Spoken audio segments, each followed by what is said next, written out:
When I joined the Republican Party, everybody, of course, thought I was crazy. No one had anything to say when I was living lawlessly. I'm talking my family and others that I knew, and living on welfare for 3.5 years consistently, 7 years over time. But as soon as I joined the Republican Party, all of a sudden I'm a sellout, and all of a sudden, there's something the matter with me. I mean, they kept telling me it was the party of the rich. I said, well, then what other party would you want to go to? Of course I'm going to go to that party.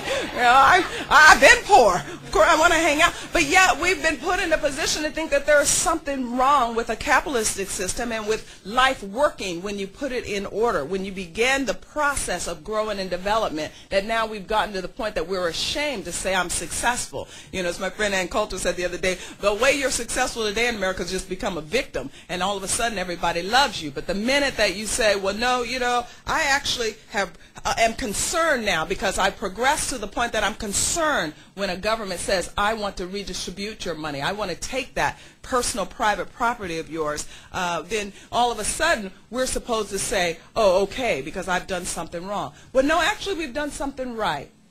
You've done something right when you can control your own life to then be a benefit to somebody else. And when we begin to look at those that are the Joes and the Jamals and the Juan Jose's that are in the heartland of America, they're actually doing the right thing. We keep hearing that without the heavy hand of government, we won't be able to be successful. In fact, our new president declared that only government can fix this. And what's interesting is we've been hearing that now for the last 4 months, and yet it seems like the system is beginning to work anyway. When somebody is without a job, they get an internal instinct to get up and go get another job. They begin to say, what do I need to do? We begin to look into our households and say, you know what, 2 are better than 1. King Solomon was right. This actually works. While I'm fixing it over here, you fix it over there. Not that people don't have hard times and that we should not be concerned, but we all know that the answers do not come from Washington, D.C. So what we have to do is begin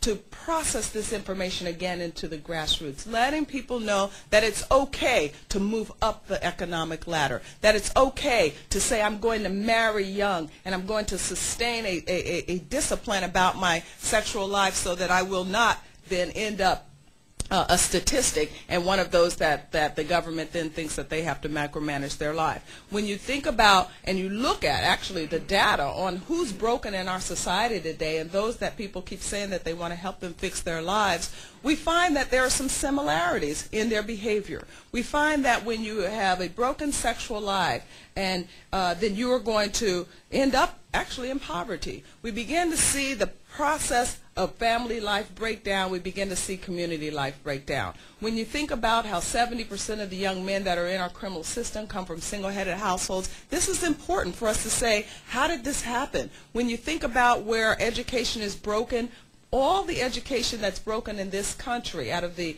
90,000 public schools that we have, the 11,000 that are broken in this country, all of them are in these impoverished communities where single households run that community. So we have to take note of this and say, if we can begin to fix family life, perhaps we can build from the grassroots up and won't need such a heavy hand of government.